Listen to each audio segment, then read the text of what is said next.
Hi, my name is Erica Lowy. The following is a presentation regarding the history, impact, and implications of the Campus Sex Crimes Prevention Act. The Campus Sex Crimes Prevention Act, also known as the CSCPA, was first enacted in 2003 and was a continuation of several pieces of legislation born of the previous decade, including Megan's Law and the Jacob Wetterling and Cleary Acts.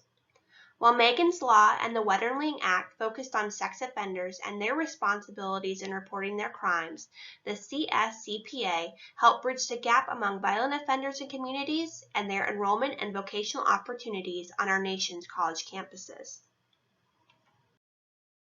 The principal notion of the Act is twofold. Firstly, the Act provides colleges and universities important information regarding sex offenders enrolled and employed on their campuses. Secondly, the Act affords persons on campus with information to make personal decisions of safety regarding known offenders in their community. With assistance from local law enforcement, higher institution officials, including student affairs professionals, administration, and others designated as campus security authorities, must provide accurate and timely information surrounding these individuals identified as offenders, and further, must provide an easily accessed database for use by the school community, either online or mentioned in their annual safety report.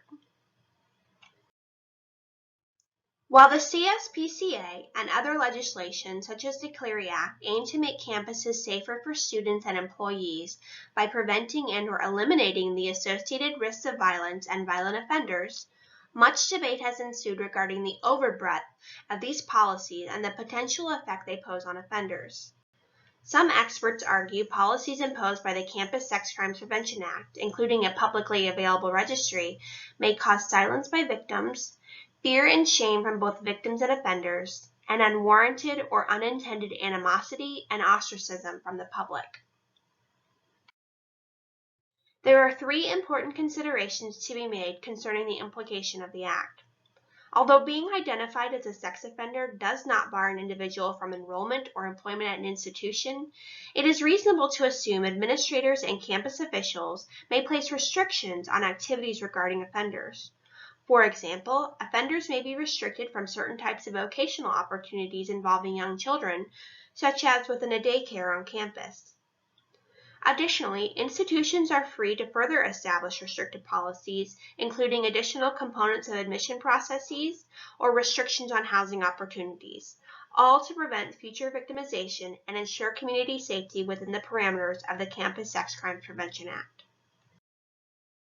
To ensure compliance with the Campus Sex Crimes Prevention Act and to ensure the safety of both victims and offenders, the institution holds unique responsibility to provide appropriate resources not only for the victims of these crimes, but also the offenders and the greater college community. Thank you for taking the time to watch my presentation.